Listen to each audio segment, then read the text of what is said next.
പ്രണാമങ്ങളുടെ എല്ലാ പ്രേക്ഷകർക്കും ക്ഷേത്രമീഡിയയുടെ ഈ പ്രത്യേക അഭിമുഖത്തിലേക്ക് സ്വാഗതം.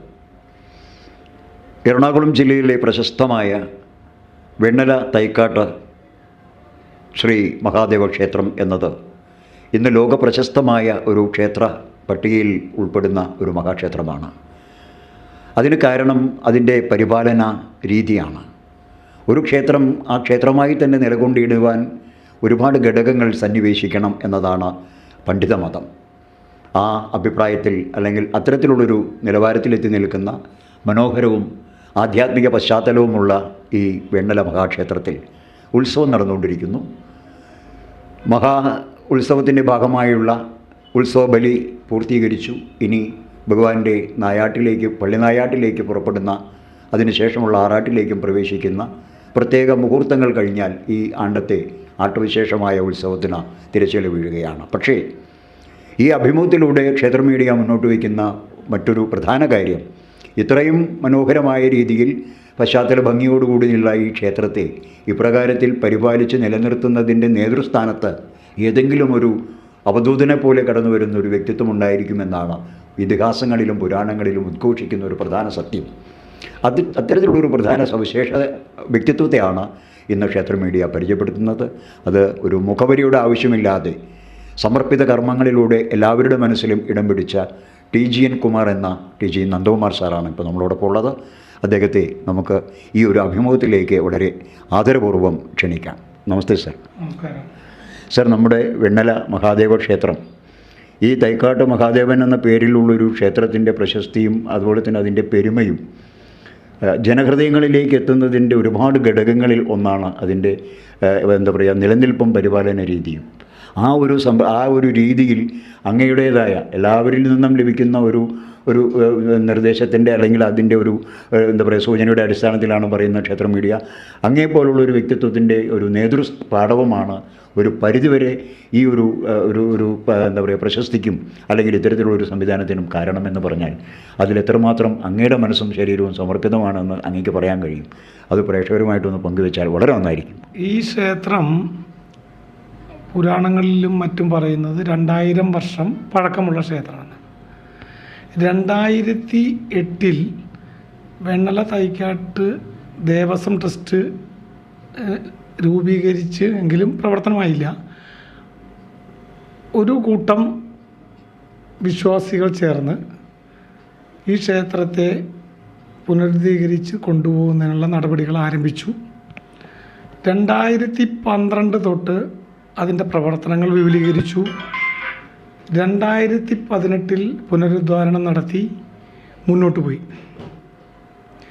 അതിനുശേഷം ഈ 2008 മുതൽ ഈ ക്ഷേത്രത്തിന് അഡ്മിനിസ്ട്രേറ്റർ ഭരണത്തിൽ ആയിരുന്നപ്പോൾ മുതൽ ഇതിൻ്റെ പ്രവർത്തനങ്ങൾ വിപുലീകരിക്കാനുള്ള ശ്രമം തുടങ്ങി. വളരെ ജീർണിച്ച ഒരവസ്ഥയിലാണ് 2008 ഈ അഡ്മിനിസ്ട്രേറ്റർ വരുന്നത്. ക്ഷേത്രത്തിൻ്റെ ചില വാതിലുകൾ പോലും തുറക്കാൻ പറ്റാത്ത അവസ്ഥ. പൂജാരി വരുന്നു, പൂജ നടത്തുന്നു. 5000 രൂപയ്ക്കടുത്ത് കാണിക്ക വരുമാനമാണ് അന്നുണ്ടായിരുന്നത്. ഇന്ന് അതിൽ നിന്നെല്ലാം മാറി ലക്ഷങ്ങളുടെ വരുമാനമായി. 1 കോടി രൂപയ്ക്ക് മീതെ ചിലവഴിക്കേണ്ട അവസ്ഥയും വന്ന് ഒരു ഉത്സവം നടത്താൻ. പക്ഷേ ഞങ്ങൾ ഈ ഉത്സവത്തിന് ഇത്രയൊക്കെ പണം ചിലവഴിക്കുന്നതിനോടൊപ്പം സാമൂഹ്യ പ്രവർത്തനങ്ങളിലും ഞങ്ങൾ ശ്രദ്ധ കേന്ദ്രീകരിക്കുന്നുണ്ട്. അതിനുദാഹരണം, തിരുവനന്തപുരത്ത് റെയിൽവേ ട്രാക്കിലെ ചവറ് മാറ്റുന്നതിനിടയിൽ മരണപ്പെട്ട ജോയിക്കൊരു സാമ്പത്തിക സഹായം കൊടുക്കണമെന്നൊരു ആവശ്യം വന്നു. സർക്കാർ 10 ലക്ഷം രൂപ പ്രഖ്യാപിച്ചു. പക്ഷേ സർക്കാരിൻ്റെ നടപടിക്രമം പൂർത്തിയായി കിട്ടുമ്പോൾ 4 ആഴ്ച എടുക്കും. സ്വാഭാവികമാണ്. സെയിം ഡേ, അതായത് എന്നോട് ഈ ആവശ്യം പറഞ്ഞ് അദ്ദേഹത്തിൻ്റെ ബോഡി കണ്ടെത്തുമ്പോൾ 5 മണിയായി. രാത്രി 10 മണിക്കുള്ളിൽ നമ്മുടെ സഹായം എത്തി പിറ്റേ ദിവസം അവരുടെ അക്കൗണ്ടിൽ കയറി. കാരണം ഞങ്ങളുടെ ബാങ്കും അവരുടെ ബാങ്കും സെയിം ആയിരുന്നുകൊണ്ടാണ്. അല്ലെങ്കിൽ ഒരു ദിവസവും കൂടി വൈകും കിട്ടാനായിട്ട്. അതുപോലെ ഈ അടുത്ത് ഒരു കത്ത് കിട്ടി. അതായത് എറണാകുളം മെഡിക്കൽ സെൻ്റർ ഹോസ്പിറ്റലിൽ ഒരു കുട്ടി, ചേർത്തലയിലുള്ളൊരു കൊച്ചുകുട്ടി പൊള്ളലേറ്റ് 85% പൊള്ളലേറ്റ് കിടക്കുകയാണ്. 2.5 ലക്ഷം രൂപ അവർക്ക് ഇൻഷുറൻസ് ക്ലെയിം ഉണ്ട്. 5 ലക്ഷം രൂപ ചിലവാകും. അടിയന്തരമായി 1 ലക്ഷം രൂപ വേണമെന്ന് പറഞ്ഞ് 1 ലക്ഷം കൊടുത്തു. ഇന്നലെ ഹോസ്പിറ്റലുകാരോട് സംസാരിച്ചു, ഒരു 2 ലക്ഷം കൂടി നമ്മളും കൊടുക്കാമെന്ന് പറഞ്ഞ് കുട്ടി റിക്കവറിയായി. അങ്ങനെ നമ്മൾ ഈ ഉത്സവം ആഘോഷിച്ച് അതിന് പണം ചെലവഴിക്കുമ്പോൾ ഒരുപാട് പരാതി ഇവിടെ വന്നിരുന്നു. ഉത്സവത്തിന് സിനിമയുമായി ബന്ധപ്പെട്ട ധാരാളം പേര് വരുത്തുന്നു, അതിലേക്ക് പണം ചെലവഴിക്കുന്നു. ഒരു പൈസയും ക്ഷേത്ര അക്കൗണ്ടിൽ നിന്ന് എടുത്തല്ല അത് നടത്തുന്നത്. അതാണ് അതിൻ്റെ വ്യത്യാസം. ക്ഷേത്രത്തിലേക്ക് ഈ വർഷം ശരാശരി പൊതുജനങ്ങളിൽ നിന്ന് ഒരു 38 ലക്ഷം രൂപ പിരിഞ്ഞു കിട്ടും മാക്സിമം. ആ പൈസ ക്ഷേത്രാചാരങ്ങൾക്ക് മാത്രം മാറ്റി വെച്ചിട്ടുള്ളൂ. ഇതെല്ലാം എക്സ്ട്രാ ആയി കരുതലായിട്ട് ചെയ്യുന്നതാണ്. മുൻകൂർ കരുതൽ 6 മാസം മുമ്പ് തയ്യാറെടുക്കൂടാ. മനസ്സിലായില്ലേ? അപ്പം നമ്മൾ ഒരിക്കലും ഭക്തിയെയും യുക്തിയെയും ഒരേപോലെയാണ് നമ്മൾ കൊണ്ടുപോകുന്നത്. ഭക്തി മാത്രമല്ല, യുക്തി ആവണ എങ്ങനെയാണ്? വിശ്വാസം അല്ലെങ്കിൽ നമ്മൾ ഈ പറയുന്ന വിശ്വാസം, ഭഗവാൻ സങ്കല്പം, ഇതെല്ലാം പ്രാവർത്തികമാകുമ്പോൾ എങ്ങനെയാണെന്ന് അറിയാമോ? ഒരു ബുദ്ധിമുട്ടുകാരൻ നമ്മുടെ മുന്നിൽ വരുമ്പോൾ അവരെയും കൂടി സഹായിച്ചു കൊണ്ടുപോകണം. ഇവിടെ ധൂർത്ത് എന്നുള്ളൊരു പരാതിയുണ്ട്. ധൂർത്താണ് എങ്ങനെ? ഒരു ആഘോഷമാണ് 8 ദിവസം, ഭക്ഷണം, ഉത്സവം. അത് ഈ ആഘോഷിക്കാൻ കൊല്ലത്തിലൊരിക്കൽ കിട്ടുന്ന അവസരം അതിൻ്റെ ധൂർത്തായിട്ട് കണക്കാക്കിയിട്ട് കാര്യമില്ല. ആ ധൂർത്തിനോടൊപ്പം നമ്മൾ നമ്മുടെ സമൂഹത്തിൽ ആരോഗ്യപരമായി പ്രശ്നങ്ങൾ നേരിടുന്നവരെ, വിവാഹ ആവശ്യങ്ങളുള്ളവരെ, ഇപ്പോൾ തന്നെ 2 കമ്മിറ്റ്മെൻറ്റ് പെൻഡിങ് ആണ്. ഒന്ന്, ഞങ്ങളുമായി ബന്ധപ്പെട്ട ഒരാൾക്ക് 35 ലക്ഷം രൂപ കിഡ്നി ട്രാൻസ്പ്ലാന്റേഷൻ കൊടുക്കാനുള്ള അദ്ദേഹത്തിൻ്റെ എത്തിക്സ് കമ്മിറ്റിയുടെ സർട്ടിഫിക്കറ്റ് വെയിറ്റ് ചെയ്യാണ്. മറ്റൊരു കമ്മിറ്റ്മെൻറ്റ് ഇന്ന് രാവിലെ അവർ വീണ്ടും പറഞ്ഞു വന്നിരിക്കുകയാണ്. അവർക്ക് 3-4 സെൻറ്റ് സ്ഥലം സർക്കാർ അലോട്ട് ചെയ്ത് കൊടുത്തു. അവിടെ ഒരു വീട് വയ്ക്കാനുള്ള 5 ലക്ഷം രൂപ വേണം. അപ്പോൾ 2 കമ്മിറ്റ്മെൻറ്റ് പെൻഡിങ് ആണ്. അതായത് അമ്പലത്തിൻ്റെ ആവശ്യങ്ങളിലേക്ക് പൊതുജനങ്ങൾ കൊടുക്കുന്ന ഒരു പൈസ പോലും ഇത്തരം കാര്യങ്ങൾക്ക് ഞങ്ങൾ എടുത്തിട്ടില്ല. അത് അതിൻ്റെ കാര്യങ്ങൾക്ക് മറ്റത് അഡീഷണൽ ആണ്. യെസ്, കറക്റ്റാണ്. അതേപോലെ പിന്നെ ഒരു സാമ്പത്തിക സഹായവും ഞങ്ങൾ പബ്ലിസിറ്റിക്ക് ഉപയോഗിച്ചിട്ടില്ല. ഇവിടുത്തെ ഒരു സ്ഥലത്തും 1-2 വട്ടം ഏഷ്യാനെറ്റുകാർ ചോദിച്ചു ഞങ്ങൾ ചെക്ക് കാണിച്ചോട്ടെ എന്ന് വെച്ചാൽ അതൊക്കെ നിങ്ങൾ തീരുമാനിച്ചു. ഞങ്ങൾ പബ്ലിസിറ്റിയിൽ നിങ്ങളൊരാവശ്യം പറഞ്ഞു. ഇതിപ്പോൾ ഒരെണ്ണം ഇന്നലെ ഫെഡറൽ ബാങ്ക് ഒരു എണ്ണം ഉണ്ട്, അതിന് കൊടുക്കാൻ പറ്റിയില്ല. കാരണം നമ്മുടെ സെയിം ബാങ്ക് ആയതുകൊണ്ട് പെട്ടെന്ന് തന്നെ പണം കയറും. അതിപ്പോൾ ഇന്ന് എഴുതി കൊടുക്കണം ഇന്ന് ഈ തിരക്ക് കഴിഞ്ഞിട്ട്. അത് ഞങ്ങൾ ഒരുപാട് കാര്യങ്ങൾ ചെയ്യുന്നുണ്ട്. പിന്നെ വേറെ കാര്യമുണ്ടെന്ന്, ഇതൊക്കെയല്ലേ മനുഷ്യ സഹജമായി ചെയ്യാൻ പറ്റും. ഞാൻ പറഞ്ഞു വരുന്നതാണ്. അതായത് ഒരു ക്ഷേത്രം എന്ന് പറയുമ്പോൾ ആ ക്ഷേത്രവും ക്ഷേത്ര സംബന്ധിയായിട്ടുള്ള പ്രവർത്തനങ്ങളും ആരാധന മാത്രമല്ല, അതുമായി ബന്ധപ്പെട്ട വ്യക്തികളുടെ, സമൂഹങ്ങളുടെ ഒക്കെ നിരന്തരമായ സാമൂഹ്യക്ഷേമവും കൂടി ഈ ഇതുമായി ബന്ധപ്പെട്ട് നടക്കുന്നു. നമ്മുടെ കൂടെ നിൽക്കുന്നവർക്കുടെ ഒരു ഇഷ്യൂസ് ഏത് വരുമ്പോഴും പിന്നെ ഒരുമാതിരി ഇഷ്യൂസ് എല്ലാം പരിഹരിക്കപ്പെടണമെങ്കിൽ സാമ്പത്തിക സഹായം നിർബന്ധമാണ്. അല്ലാണ്ട് നമ്മൾ അവരോട് സാന്ത്വനം പറഞ്ഞിട്ട് കാര്യമില്ല. സാന്ത്വനം കൊണ്ട് ഫലമില്ല, വശം മാത്രം. മനസ്സിലായ? സാന്ത്വനം സഹതാപമാണ്. സഹതാപത്തെക്കാൾ ഒരു സാമ്പത്തികം വേണം. അത് കണ്ടുകൊണ്ട് ഞങ്ങൾ മുന്നോട്ട് വിടാം. ഇനി ഭാവിയിൽ നമ്മളതിനൊരു വേദി കണ്ടെത്തിയിട്ടുണ്ട്.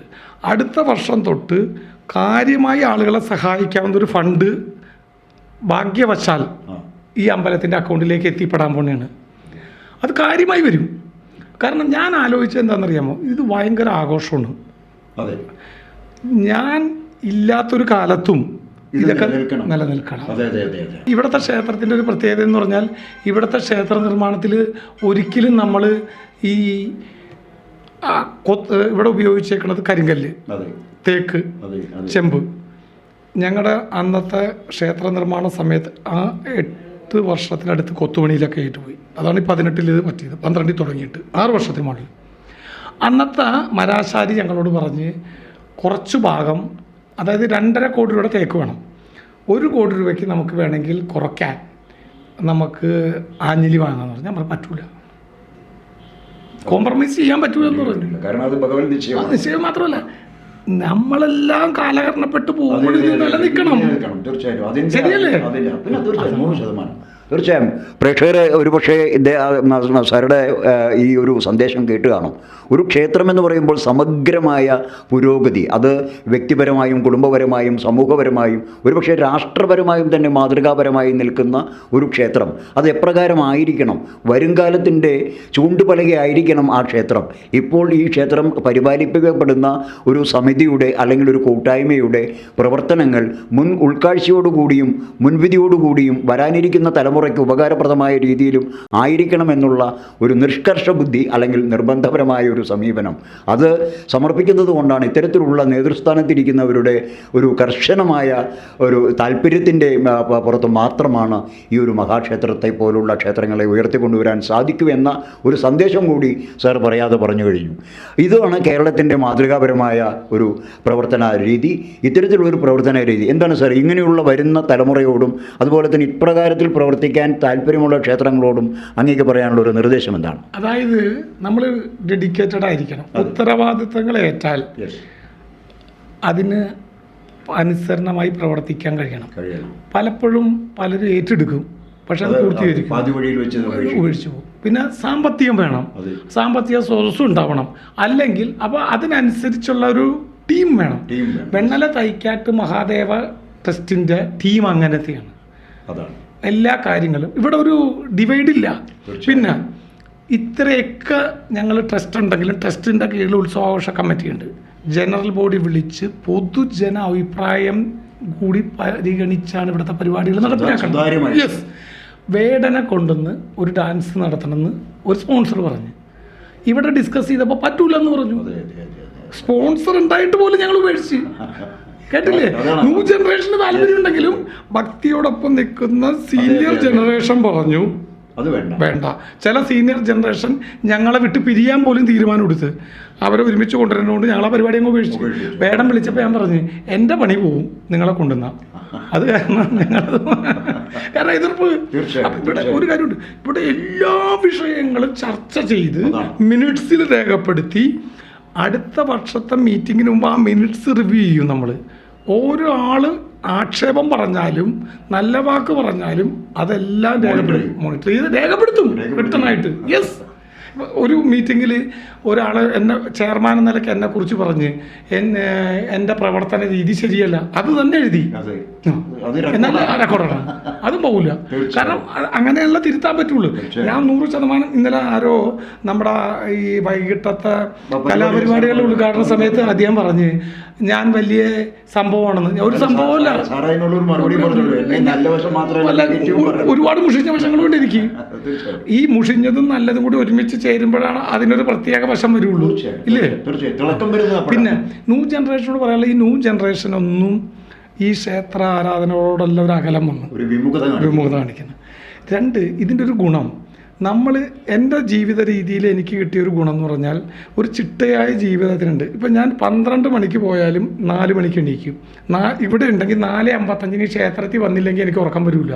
അതെൻ്റെ ഒരു ജീവിതം. അപ്പം നേരം വെളുത്ത് എണീക്കണം, ഒരു ചിട്ട വന്ന് അങ്ങനെ കിട്ടുന്ന നമ്മുടെ മനസ്സിന് കിട്ടുന്ന ഒരു സുഖമാണ് നമ്മുടെ പ്രവർത്തന രീതിക്ക്. അല്ലാതെ മൊത്തത്തിൽ ഭഗവാൻ നമ്മളെ അനുഗ്രഹിക്കുകയല്ല, നമ്മളെ നയിക്കുകയാണ്. യെസ്, തീർച്ചയായിട്ടും വളരെ ഉദാത്തവും അതുപോലെ തന്നെ അർത്ഥവത്തായുമായ ഒരു സന്ദേശമാണ് വരും തലമുറയ്ക്കായിട്ട് TGN നൽകുന്നത്. കാരണം ചിട്ടയായും ക്രമപ്പെടുത്തിയിട്ടുമുള്ള ഒരു ജീവിത ക്രമം പാലിക്കാൻ വരും തലമുറ തയ്യാറാവാത്തിടത്തോളം കാലം ഈ ഒരു ക്രമപ്പെടുത്തലിലേക്ക് പ്രവേശിക്കാൻ സാധ്യമല്ല. അതുകൊണ്ട് തന്നെയാണ് ആരാധനാലയങ്ങളും അവിടെ നടക്കുന്ന ആരാധനാ സമ്പ്രദായങ്ങളും അനുഷ്ഠാന രീതികളുമൊക്കെ ഒരു വ്യക്തിയെ ചിട്ടപ്പെടുത്തിയെടുക്കുന്നതിന് വേണ്ടി മുൻകൂറായി അല്ലെങ്കിൽ ഉൾക്കാഴ്ചയോടുകൂടി പൂർവ്വികർ കണ്ടെത്തിയതാണ്. അതിന്നും പാലിച്ചു വരുന്നു എന്ന് പറയുമ്പോൾ ഇത്തരത്തിലുള്ള വ്യക്തിത്വങ്ങളെയാണ് മഹത്തരമായി നമ്മൾ കാണേണ്ടത്, മാതൃകാപരമായി കാണേണ്ടത്. അദ്ദേഹം തന്നെ പറഞ്ഞു, നല്ലതുമുണ്ട് ചീത്തയുമുണ്ട്, 2 വശങ്ങളും ചേരുന്നതാണ് മനുഷ്യൻ എന്ന് പറയുന്നത്. മനനേന ഇത് മനുഷ്യാഹ എന്ന ആ ഒരു പ്രവർത്തനത്തിലേക്ക് അല്ലെങ്കിൽ ആ അർത്ഥതലത്തിലേക്ക് എത്തണമെങ്കിൽ നാം നമ്മളെക്കുറിച്ച് സ്വയം വിമർശനാത്മകമായി ചിന്തിക്കുകയും അതിനെ തിരുത്തുകയും പിന്നീടത് വരും തലമുറയ്ക്ക് പകർന്നു കൊടുക്കുകയും ചെയ്യുന്ന സദ്ഗുണങ്ങളുടെ സമ്പന്നതയാണ് ഏറ്റവും വലിയ സമ്പത്ത് എന്നുകൂടി പറഞ്ഞുകൊണ്ടാണ് ഈ അഭിമുഖത്തിൽ അദ്ദേഹം ഞങ്ങളോട് സഹകരിക്കുന്നത്. ഏതായാലും ഇത്രയും നല്ലൊരു ഒരു കാഴ്ചപ്പാട്, ഈ ഒരു കാഴ്ചപ്പാട് സാറ് പറഞ്ഞതുപോലെ ടീമുകൾക്ക് കൂടി പകർന്നു കൊടുക്കുമ്പോൾ എന്താണ് ഈ വരും തലമുറയോട് പറഞ്ഞതുപോലെ തന്നെ ഈ മാനവരാശിയോട് പറയുന്ന ഒരു ചെറിയൊരു സന്ദേശം? അതായത് വരും തലമുറയോടും മാനവരാശിയോടും ഒക്കെ പറയാനുള്ളത് എന്താണെന്ന് വെച്ച് കഴിഞ്ഞാൽ, നമ്മൾ ഇവിടുത്തെ ടീം പ്രവർത്തനം ന്യൂ ജനറേഷൻ ഒരു വളരെ അംഗീകാരത്തോടെ കാണുന്നത്. കാരണം 2 രീതിയുണ്ട് ഇവിടെ. അതായത് ഭക്തിയെയും യുക്തിയെയും ഞങ്ങൾ ഒരുമിച്ച് കൊണ്ടുപോകണതാണ്. ഭക്തിയുള്ളവർക്ക് ഭക്തിയും യുക്തി വേണ്ടവർക്ക് നല്ല നല്ല പരിപാടികളും അവതരിപ്പിക്കുന്നുണ്ട്. അപ്പോൾ ഒരു ടീം സ്പിരിറ്റ് ഉണ്ട് ഇവിടെ. ഭാവി തലമുറയ്ക്കും ഇവിടുത്തെ രീതി ഇഷ്ടപ്പെടുന്നുണ്ട്. ഞങ്ങളുടെ കൂടെ ന്യൂ ജനറേഷൻ വന്ന് ചേരാൻ പലയിടത്തും ന്യൂ ജനറേഷൻ ആരാധനാലയങ്ങളിൽ നിന്ന് അകലുമ്പോഴും ഇവിടെ വന്ന് ചേരാനിട എന്താണെന്നറിയാമോ? 2 രീതിയുണ്ട് ഇവിടെ. അതായത് ഭക്തി വേണ്ടവർക്ക് ഭക്തി, യുക്തി വേണ്ടവർക്ക് യുക്തി. ഇതിനെ രണ്ടിനെയും കൂടി സമന്വയിപ്പിച്ചുകൊണ്ട് അതാണ് വിജയം. തീർച്ചയായും സമന്വയിപ്പിച്ചുകൊണ്ട്, ഭക്തിയും യുക്തിയും സമന്വയിപ്പിച്ചുകൊണ്ട്, ആരാധനാക്രമത്തിൽ വേണ്ടുന്ന മാറ്റങ്ങൾ വരുത്തിക്കൊണ്ട് എല്ലാവരെയും, ന്യൂ ജനറേഷനെയും ഓൾഡ് ജനറേഷനെയും ഒക്കെ ചേർത്ത് പിടിക്കുന്ന, എല്ലാവരെയും അടിച്ച് അകത്താക്കുകയാണ്, അല്ലാതെ ആരെയും പുറത്താക്കുകയല്ല. ഈ ഒരു സമ്പ്രദായത്തിൽ അടിയുറച്ച് വിശ്വസിക്കുന്ന ഭാരതീയ സനാതന പാരമ്പര്യം നിലനിർത്തുന്ന ഒരു ക്ഷേത്രത്തിൻ്റെ നേതൃസ്ഥാനം വഹിക്കുന്ന, ചെയർമാൻ സ്ഥാനം വഹിക്കുന്ന TG നന്ദകുമാർ എന്ന ഈ മഹത് വ്യക്തിക്ക് ഞങ്ങൾ നൽകുന്ന ഒരു പ്രണാമം. കാരണം ക്ഷേത്ര മീഡിയയിലൂടെ സംപ്രേഷണം ചെയ്ത നിരവധി അഭിമുഖങ്ങളിൽ ഏറ്റവും മികച്ചു നിൽക്കുന്ന ഒരു അഭിമുഖമായിട്ട് ഞങ്ങൾക്ക് അനുഭവപ്പെടുന്നു. വളരെ സന്തോഷം സാർ. എന്താണ് ക്ഷേത്ര മീഡിയയെക്കുറിച്ച് അങ്ങ് കേട്ടിട്ടുണ്ടോ എന്നറിയില്ല, എങ്കിലും കേരളത്തിനെ കുറിച്ച് കേൾക്കണം ആദ്യമായിട്ടാണ്. ഉള്ള സത്യമാണ്. കാരണം ഞാൻ പറഞ്ഞല്ലേ, ഞാൻ തുറന്നു പറയാം, പൂജാ നടപടിക്രമങ്ങളെക്കുറിച്ച് എന്നോട് ചോദിച്ചാൽ എനിക്കറിയില്ല. മറിച്ച് എങ്ങനെ അത് ഓർഗനൈസ് ചെയ്യണമെന്ന് എനിക്കറിയാം. അതിന് ഞാൻ പുറകിലേക്ക് പോവില്ല. വളരെ അതായത് അന്നദാനം എങ്ങനെ നടക്കണം, അതിൻ്റെ ഷേപ്പ് എന്തായിരിക്കണം, ആന വരുമ്പോൾ ആനയുടെ പരേഡ് എങ്ങനെയായിരിക്കണം, എഴുന്നള്ളിപ്പ് പറയൊക്കെ എങ്ങനെ പോകണം, അതിന് നമ്മൾ അത് കഴിഞ്ഞ് പൂജാദ്രവ്യങ്ങൾ കൊടുക്കുന്നതിന് ഏത് തരം